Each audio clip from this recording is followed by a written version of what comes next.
नमस्कार। तो आखिरकार वो दिन आ ही गया है जिसका लाखों उम्मीदवारों को बेसब्री से इंतजार था। यूपीएससी सिविल सेवा 2025 के फाइनल रिजल्ट्स घोषित हो चुके हैं। चलिए जानते हैं इस साल की सफलताओं और कहानियों के बारे में।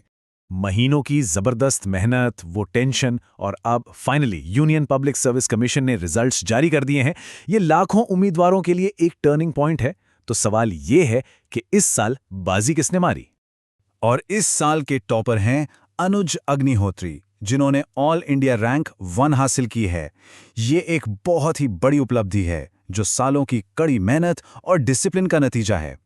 अनुज के सक्सेस तो कमाल की है ही, पर वो अकेले नहीं है। और भी बहुत से ब्रिलियंट माइंड्स हैं जिन्होंने इस मुश्किल एग्जाम में टॉप रैंक्स हासिल की हैं।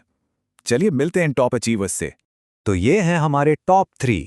रैंक 1 पर अनुज अग्निहोत्री, उनके ठीक बाद रैंक 2 पर हैं राजेश्वरी सुए एम और रैंक 3 हासिल की है आकांश ढुल ने। इन सभी को उनकी शानदार सफलता के लिए बहुत बहुत बधाई। अच्छा, अब जरा नंबर्स पर नजर डालते हैं। ये आंकड़े हमें इस साल के सिलेक्शन की एक बड़ी पिक्चर देंगे। इनसे इस एग्जाम के स्केल और सोशल डायनामिक्स के बारे में काफी कुछ पता चलता है।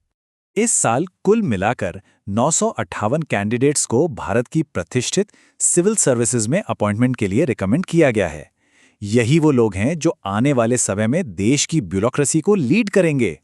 अगर इन 958 उम्मीदवारों का कैटेगरी वाइज डिस्ट्रीब्यूशन देखें तो 317 जनरल कैटेगरी से हैं, 306 ओबीसी से, 158 एससी से, 104 ईडब्ल्यूएस से और 73 एसटी कैटेगरी से हैं। ये नंबर्स दिखाते हैं कि कैसे गवर्नेंस को और इंक्लूसिव बनाने की कोशिश की जा रही है। लेकिन ये सिर्फ नंबर्स नहीं हैं, है ना? हर एक रैंक के पीछे एक कहानी है, जबरदस्त मेहनत और हिम्मत की। चलिए समझते हैं कि इन कैंडिडेट्स का सफर कितना मुश्किल रहा है। तो ये सिविल सर्विसेज एग्जाम, जिसे सीएसई भी कहते हैं, आखिर है क्या? ये एक नेशनल लेवल का कॉम्पिटिटिव एग्जाम है जिसे यूपीएससी कंडक्ट करता है। और इसी के जरिए देश को मिलते हैं आईएएस, आईएफएस और आईपीएस जैसे टॉप ऑफिसर्स, जो हमारे एडमिनिस्ट्रेटिव सिस्टम की बैकबोन है। इस एग्जाम को क्लियर करना कोई आसान काम नहीं है। ये एक 3 स्टेज का प्रोसेस है। सबसे पहले होता है प्रिलिमिनरी एग्जाम, जो एक तरह का स्क्रीनिंग टेस्ट है।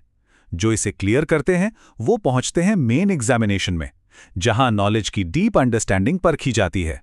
और फिर आखिर में आता है पर्सनैलिटी टेस्ट, यानी इंटरव्यू। हर स्टेज अपने आप में एक बहुत बड़ा चैलेंज है। और जरा इस टाइमलाइन को देखिए, इससे पता चलता है कि यह प्रोसेस कितना लंबा और इंटेंस है। 2025 का साइकिल शुरू हुआ मई 2025 में प्रीलिम्स के साथ और खत्म हुआ मार्च 2026 में फाइनल रिजल्ट के साथ। मतलब लगभग 1 साल का नॉन-स्टॉप डेडिकेशन, डिसिप्लिन और पेशेंस का इम्तिहान। तो रिजल्ट्स आ गए, एक चैप्टर खत्म हुआ, लेकिन इन 958 सक्सेसफुल कैंडिडेट्स के लिए एक बिल्कुल नया चैप्टर अब शुरू होने वाला है। तो अब इनके लिए आगे क्या है, चलिए देखते हैं। अब अगले कुछ महीनों में क्या होगा? सबसे पहले तो रैंक और प्रेफरेंस के हिसाब से इन्हें सर्विसेज अलॉट की जाएंगी। फिर होगा एक मेडिकल एग्जामिनेशन और उसके बाद ये सभी जाएंगे LBSNA यानी Lal Bahadur Shastri national academy of administration अपना फाउंडेशन कोर्स करने। यहीं से इनकी सिविल सर्वेंट बनने की असली जर्नी शुरू होती है। ये नए ऑफिसर्स देश की सबसे प्रेस्टीजियस सर्विसेज ज्वाइन करेंगे, जैसे इंडियन एडमिनिस्ट्रेटिव सर्विस यानी IAS, इंडियन फॉरेन सर्विस यानी IFS और इंडियन पुलिस सर्विस यानी IPS। सोचिए, ये देश के गवर्नेंस में कितना बड़ा रोल प्ले करने वाले हैं। नीतियां बनाना, उन्हें लागू करना और ग्राउंड लेवल पर असली बदलाव लाना, ये सब इनकी जिम्मेदारी होगी। तो 958 नए अधिकारी भारत के भविष्य को एक नई दिशा देने के लिए तैयार हैं।